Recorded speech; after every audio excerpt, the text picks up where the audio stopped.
من اكتر الاسئله اللي بتجيلي دايما، يا دكتوره ينفع استخدم سيرم فيتامين سي مع الهيالورونيك؟ طب النياسيناميد مع فيتامين سي؟ طب ساليسيليك اسيد مع هيالورونيك؟ وهكذا.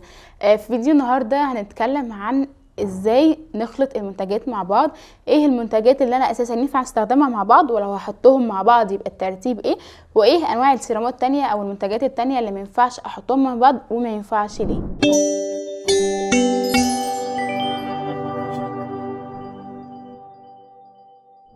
انا دكتوره منى صبري، صيدلانيه، بعمل لكم فيديوهات عن البشره والشعر والصحه العامه. تنسوا تروحوا على الفيسبوك والانستجرام تتابعوني هناك، وهسيب لكم اللينكات بتاعتي تحت في صندوق الوصف او الكومنت. وكمان دوسوا على زر اللايك، خدوا كده دقيقه من وقتكم دوسوا زر اللايك علشان يوصل لاكبر قدر من الناس وتستفاد من الفيديو هي كمان. قبل ما نبدا خلينا نتفق كده على نقطتين مهمين يكونوا في دماغنا على طول. اول نقطه ان انا الروتين بتاعي مش بالعدد، مش لازم يكون عندي 100 خطوه في الروتين بتاعي. انا لسه متكلمه عن الموضوع ده الاسبوع اللي فات. انا الاساسي بتاعي غسول مرطب صن بلوك.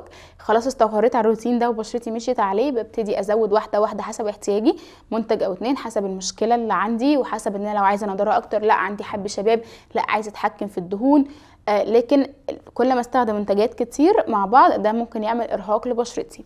تاني حاجه، اوكي انا وصلت للمرحله دي وعايزه استخدم منتجات مع بعض، مش اي حاجه تمشي مع اي حاجه. في منتجات مع بعضها تقلل تاثير بعض او تلغي تاثير بعض، وفي منتجات مع بعضها تبقى قويه قوي على البشره وتعمل لي التهابات وتعمل لي حساسيه وتعمل لي تهيج. علشان كده فيديو النهارده هنتكلم عن ايه اشهر المواد اساسا. يعني انا هكلمكم في الاول كده، هبتدي بالاشهر كل حاجه، وايه اللي ينفع نمكس معاه وايه اللي ما ينفعش نمكس معاه، زي فيتامين سي، الهيالورونيك، نياسيناميد، ساليسيليك اسيد، احماض الفواكه او التقشير بشكل عام، والبنزيل بيروكسيد. هتكلم والريتينول كمان. هتكلم كده عن كل واحد، ايه اللي ينفع وايه اللي ما ينفعش، وينفع ازاي وما ينفعش ليه. هنبدا اول حاجه بالسيروم فيتامين سي، اللي دايما بنفكر كده ان هو ندخله في الروتين بتاعنا علشان النضاره. اول ميكس مع سيروم فيتامين سي هو الهيالورونيك. حلوين جدا جدا مع بعض للنضاره والترطيب ومحاربه التجاعيد، ومفيش منهم اي مشاكل. الترتيب بتاعهم هيكون فيتامين سي الاول، بعديه الهيالورونيك، وده حسب اللزوجه بتاعتهم وكمان البي اتش. تاني ميكس معاه مع الفيتامين سي هو نياسيناميد. طبعا اول ما اشتهر بقى نياسيناميد كان ناس كتيره بتروجه ان هو ما ينفعش نستخدمهم مع بعض علشان بيأثروا على بعض، وان هم بيلغوا تأثير بعض. بس في الحقيقه مفيش مشكله خالص من استخدامهم. كل الفكره بس ان احنا نفصل ما بينهم من 10 دقايق لربع ساعه لما اجي احطهم ورا بعض. فبحط فيتامين سي الاول، بعد كده النياسيناميد، مع التحذير ان سواء دول او اي منتجات مع بعض مش المفروض ابدا ان انا استخدمهم مع بعض. اول حاجه لازم اجرب منتج الاول، اشوف مدى تحمل بشرتي ليه، هل سبب لها اي مشاكل او لا. بعد كده ابتدي استخدم التاني او اضيفه التاني. وخصوصا ان البعض بيتحسس من النياسيناميد 10% زي اللي في اوردينري، علشان كده ما نبداش الاثنين مع بعض مره واحده. اجرب مثلا فيتامين سي الاول، لو تمام ومستقر من بشرتي ابتدي ادخل على النياسيناميد. مكملين مع فيتامين سي. من الحاجات برضو الناس بتسالني ان انا احطها معاهم ولا لا، هي الالفا هيدروكسي اسيدز او احماض الفواكه، اللي هو يعني الجلايكوليك واللاكتيك. عندي كمان البيتا هيدروكسي اسيد اللي هي الساليسيليك. يعني بشكل عام كريمات التقشير هل ينفع استخدمها مع فيتامين سي؟ هنا الفكره كلها ان بيعتمد على الشخص نفسه، هو اللي يقدر يحدد. لو حد بشرته حساسه فمش هينفع خالص يستخدم الاثنين مع بعض. الاثنين احماض وتقشير، لان فيتامين سي ده برضو حمض، فالاثنين احماض وفي نسبه تقشير، فممكن يسبب لي حساسيه شويه مع بعض الناس، ويكون نتيجه سلبيه وتحسس للبشره وارهاق. اما لو انا شخص بشرتي قويه عارف ده، مش بتحسس من المنتجات بتاعه التقشير، فمفيش مشكله وممكن اعمل كده عادي. وبالعكس هيكون ميكس حلو جدا للنضاره والتفتيح والتخلص من الجلد الميت والاسمرار والكلام ده كله. وبرده الموضوع هيعتمد على تركيز المنتجات التقشير اللي عندي، بحيث كل ما استخدم منتجات تقشيرها اقل فمش هيكون في مشكله خالص مع فيتامين سي. رابع ميكس مع فيتامين سي هو الريتينول. ده من التركيبات بقى اللي مع بعض اللي ما انصحش بيها لو حد بشرته حساسه. الريتينول من مشتقات فيتامين اي، هو زيه زي كريمات التريتينول العادي اللي هو الاكراتين والاكني فري. بيستخدموا لحب الشباب، للتجاعيد، للتفتيح، لتجديد خلايا البشره. لكن في المقابل هي مواد قويه ممكن تسبب التهاب للبشره، خاصه مع بدايه استخدامها. فما انصحش ابدا حد يجمع منهم في روتين واحد.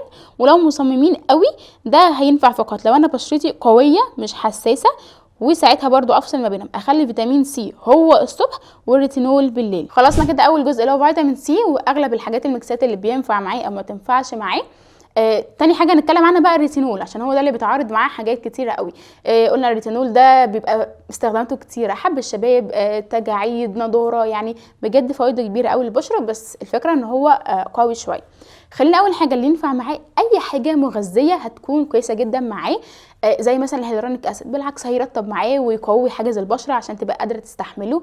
فيتامين اي هيكون كويس جدا معاه، اي سيرامات بيبتايدز، اي سيرامات مغذيه، كل ده مفيش خالص من مشاكل معاها. حتى النياسيناميد برضو كل ده مفيش اي مشاكل ولا خوف من استخدامه مع الريتينول. بنستخدمه عادي الصبح ومثلا وبالنهار، والريتينول كده كده بيستخدم بس بالليل. ممكن استخدم مثلا الهيالورونيك بعد الريتينول بالليل، برضو مفيش اي مشكله. لكن مثلا تيجي تقولي لي استخدم الريتينول مع احماض فواكه او ساليسيليك اسيد، هقول لك لا، الريتينول في نسبه تقشير او من اعراض الجانبيه التقشير، ازاي هستخدمه معاهم؟ الميكس ده هيكون قوي جدا جدا على البشره، ممكن يسبب لها التهابات وتقشير زياده، فما انصحش ابدا حد بيه. طبعا في فروق فرديه وفي بشرات بتتحمل، بس في العموم كده ما انصحش قوي ان انا استخدم تقشير تاني مع الريتينول. ما استخدمش ده غير لو انا استخدمت في الريتينول فتره وبقى ومتعوده عليه وكده حابه اضيف، تمام، بس تكون حاجه برده بتركيز بسيط. الريتينول كمان ومشتقات فيتامين اي مع ماده اسمها بنزايل بيروكسيد، دي ماده مشهوره قوي لعلاج الحبوب، يمكن مش منتشره قوي في مصر، بس بره موجوده كتير. من الحاجات اللي ما ينفعش اميكسهم مع بعض خالص، يعني بيقللوا شويه تاثير بعض، ما عدا نوع واحد بس من مشتقات فيتامين اي اللي هو الادابلين، ده الوحيد اللي اقدر استخدمه مع البنزايل بيروكسيد في علاج الحبوب. وفي كريم مخصص فيه الاثنين كمان دول مع بعض اسمه اكني اكت، دي الحاله الوحيده اللي انا اقدر اجمع فيها في البنزايل بيروكسيد مع مشتقات فيتامين اي. غير كده ما ينفعش الريتينول كريتينول ولا اكراتين ولا اكني فري استخدمهم خالص مع البنزايل بيروكسيد. كده تقريبا يعني اغطينا اغلب الحاجات مع بعض. عندي كمان الالفا اربيتين اللي هو بتاع التفتيح، ده لذيذ جدا وبيمشي مع اي حاجه، مفيش منه اي اعتراض. كده احنا قلنا خلاص الاغلب ايه اللي ينفع وايه اللي ما ينفعش، بس لازم اكد عليكم تاني القاعده اساسا اللي انا برتب فيها الحاجات اللي ينفع. اول قاعده وهي على حسب الزوجه بتاعتها او القوام، ببدأ بالسيرم المائي خالص، بعد كده لو في حاجة لزجة شوية او فيها ترطيب زي الهيالورونيك، بعد كده لو حاجة قوامها كريمي، بعد كده الحاجة الزيتي، يبقى المائي اللزج شوية، الكريم ككريم، بعد كده الزيت، ده في الترتيب. ولو في حاجة فيهم حمضي تبقى هي الاول، يعني فيتامين سي هو حمضي فيبقى الاول، حاجة احماض فواكه فهي حمضي تبقى هي الاول، بعد كده الريتينول والهيالورونيك، ده بالنسبة للترتيب.